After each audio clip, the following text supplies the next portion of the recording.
그 노무현 때에 는 부시를 상대로 해야 되는데 부시라는 이 사람 그 사람 자체가 가문 자체가 세계화 세력이에요. 그러니까 얼마나 친중적인 세력입니까?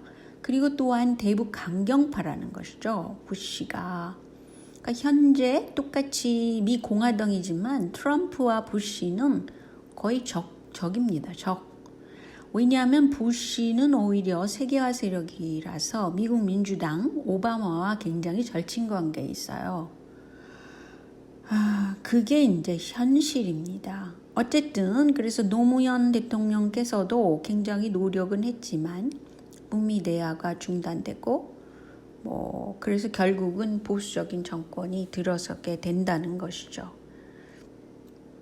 그런데 지금 감옥에 갇혀 있는 박근혜 대통령은 통일이 대박이다라고 그래갖고 사람들을 놀라게 했다 그러는데 사실은 이런 모습을 할 수 있는 정치적인 중요한 인물이 박근혜라는 것이죠. 물론 나중에는 그 정책이 부지됐다 이런 면도 있긴 하지만 제가 말하려는 것은 보수세에서 통일을 주장하는 사람들 또 남북이 서로 윈윈하는 관계로 갈 수 있는 그런 정책을 강력 펼 사람이 나와야 된다고 봅니다. 왜냐하면 중국의 힘이 굉장히 지금 세계 그 유엔기구 이런 걸 통해 가지고 움직이려고 하는 게 굉장히 강하고 심지어는 일본 극우 쪽이 미국 민주당과 친하기 때문에 그쪽과 손을 잡고 지금 국제기구를 자꾸 움직이려고 그래요. 그렇기 때문에 한반도가 이대로 있다가는 정말 북한이 중국 쪽으로 넘어갈 가능성도 있어요. 상황이 이렇습니다. 근데 일단 경제적으로 자원이 엄청나잖아요. 북한은. 그래서 기원하건대 트럼프가 재선 당선에 그 최종 그 성공을 해서 아직은 당선자가 아니죠. 바이든이. 그러니까 성공을 해서 한반도 문제를 해결할 수 있기를 진짜 기원합니다. 저는. 그리고 그 트럼프는 박근혜 전 대통령이 감옥에 갔을 때 그것을 굉장히 안타깝게 생각했습니다. 그래서 그것을 어떻게 해결해 주려고 노력은 했었다고 그러죠. 그런데 말이죠. 박근혜 전 대통령 탄핵하라의 앞장선 인물이 나경원이었습니다. 나경원의 천주교 세례명은 아셀라라고 그러고요. 또 여시제의 오른팔로 들어가 앉았고요. 그런데 지난번에 이 나경원이 낸시 펠로시를 만나서 한반도 문제인식이 한국당과 일치한다고 그러면서 사진을 찍고 이 난리를 폈을 때가 언제였습니까? 그때가 바로 트럼프가 하노이 회담에서 어떻게 종전선언을 해주고 싶어하고 이럴 때였습니다. 그런데 펠로시를 만나서 깽판을 놓은 거죠. 그래서 제가 볼 땐 나경원을 굉장히 주의해야 된다고 생각을 합니다. 이 여자가 보통 여자는 아니죠. 그래서 아니 어떻게 한국 사람으로서 지금 국제 정세를 모르고 이런 짓을 하는 겁니까? 물론 아베랑 친하다 이런 거는 인지를 하고 있지만 그래도 그렇지 그렇게 중요한 시기에 지금 한반도 정세 속에서 북한을 어떻게 해야 되는지 모른다는 것이 말이 됩니까? 보수세가. 그래갖고 미국 민주당의 굉장히 거물이죠. 이 사람이 펠로시가. 그리고 이번에 미국 대선 부정에도 그 연관고리가 있어요. 남편에 누가 도미니언 어쩌고와 연관되고 이렇게 복잡합니다. 미국 민주당이. 그런데 그런 짓거리를 하는 세력과 이렇게 손을 붙잡고 그렇게 우리는 한패다라는 겁니다. 이런 사람이 지금 보수세의 그 서울시장 후보로 나오겠다는 것인데 절대로 이것은 막아야 되겠죠, 한마디로. 그리고 앞으로도 내내 이 나경원과 연관된 것은 진짜 막아내야 된다고 생각합니다. 그런데 말이죠. 지금 그래서 북한을 이제 서해 피격 문제로 인권법에 위반됐다 그래갖고 막 몰아가잖아요. 근데 제가 한번 그거에 대해서 쫙 올린 적이 있지만 이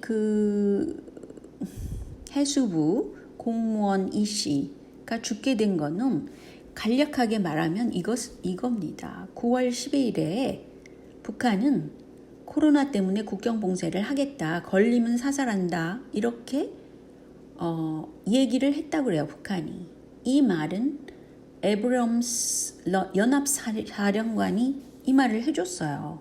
그러면서 이제 같은 날 미군 소속 비행기가 뿡 하고 서해에 가서 한번 돌아보게 된다고 그래요. 그리고 나서 16일이 됐어요. 6일 지났습니다. 문재인 정부 하에 해수부가 얼마나 큽니까? 그런데 공무원 이 씨라는 사람이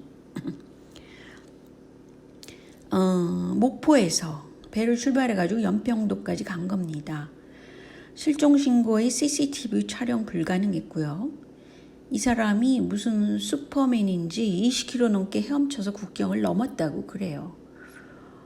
그리고 5시간 방치됐고 핫라인도 없었고 나중에 핫라인이 있었는데도 안 썼다고 그러니까 뭐 이 사건은 말도 안 되는 사건이죠. 그래서 북한이 일단 총격을 했고 시신이 훼손됐고 뭐 불에 태워졌고 이런 사건이 일어납니다.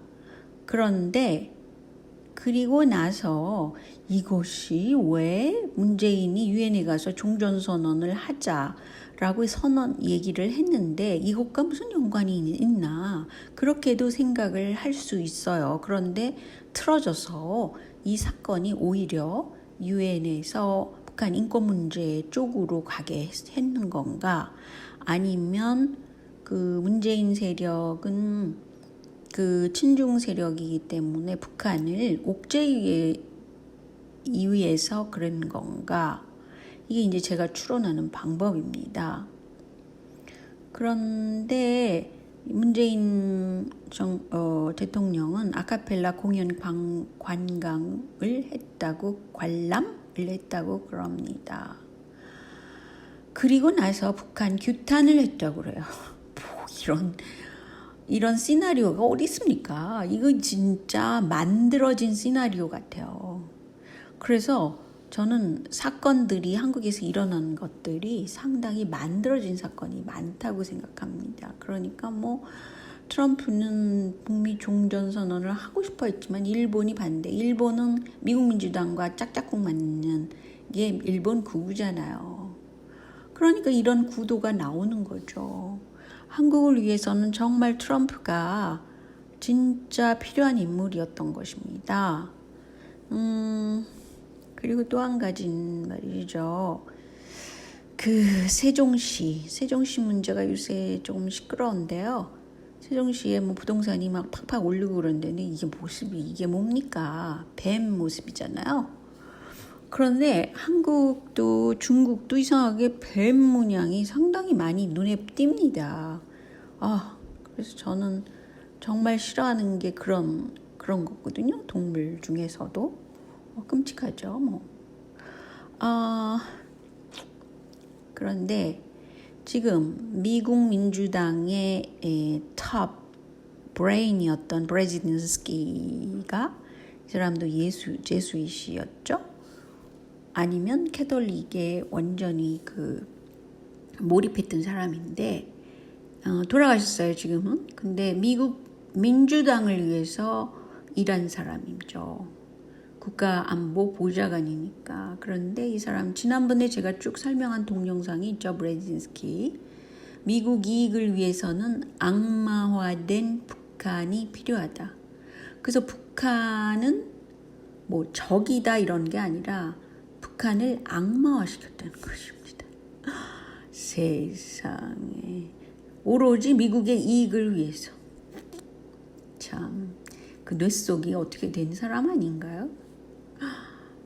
어떻게, 그러니까 있는 팩트를 ABC를 가는 게 아닙니다. 그냥 북한은 악마다.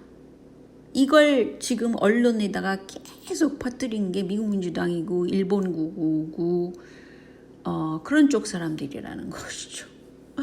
기가 막히죠, 한마디로. 그래서 그렇게 구도를 짬으로써 얼마나 이로운 게 많은가만 생각한다는 거죠. 진짜 이런 것이 그 세계를 통치하는 정치가라는 것이 진짜 한심하다 못해 정말 그렇죠. 좀 말하고 싶지도 않습니다. 솔직히 저는 이렇게 자꾸 말을 해야 된다는 것이 문제죠. 그런데 어쨌든 지금 일설에 따르면 윤석열 총장을 사퇴시키고 이런 것은 지금 핵찬 IC라는 것이 지금 신도시 거기서 막 그 도로를 어디다 놓고 뭐 그러는 게 문제잖아요. 그런데 이해찬 씨가 뭐 자기 집 근처를 돌아가게 하라고 그랬다든가 뭐 그래가지고 도로 놓는 것이 핵찬 IC 위주로 지금 됐다는 것입니다. 그런데 이게 땅값이 막 쫙 올라갈 거 아니에요. 그 세종시에서. 그러니까 사실은 이해찬 씨는 굉장히 부동산 부자로 제가 알고 있거든요. 어쨌든 또 욕심을 내가지고 어디다가 IC를 내라 마라. 아니 이게 뭐 안방 무슨 뭐 설계입니까 뭡니까? 전체 국토 또 국민을 위한 그런 IC여야 되는데 이해찬이 너무 그 중요한 인물이라서 왕이가 지금 왔을 때도 이해찬을 만난다고 그러잖아요. 실세가 이해찬이라는 것이죠. 어쨌든 지금 이게 문제가 돼가지고 말이죠. 윤 총장이 그것을 파헤친 자료가 있다는 것이죠. 그러니까 그것을 이제 염려해가지고 윤 총장을 내보낸 거죠. 일설에 의하면 아무튼 이렇다고 그럽니다. 나라 꼬라지가 이 정도입니다, 지금. 그리고 이해찬 씨는 꽤 많이 해먹은 게 있으면 좀 고만할 생각도 있어야 되지 않나요? 참 사람들이 참 욕심 사나워서 그러지 않겠어요? 욕심이 아니고 진짜 무엇을 위해서 이런 것들을 하는지 이해가 안 갑니다, 솔직히. 자, 오늘은 그래도 힘을 내시고 여기까지만 얘기하겠습니다.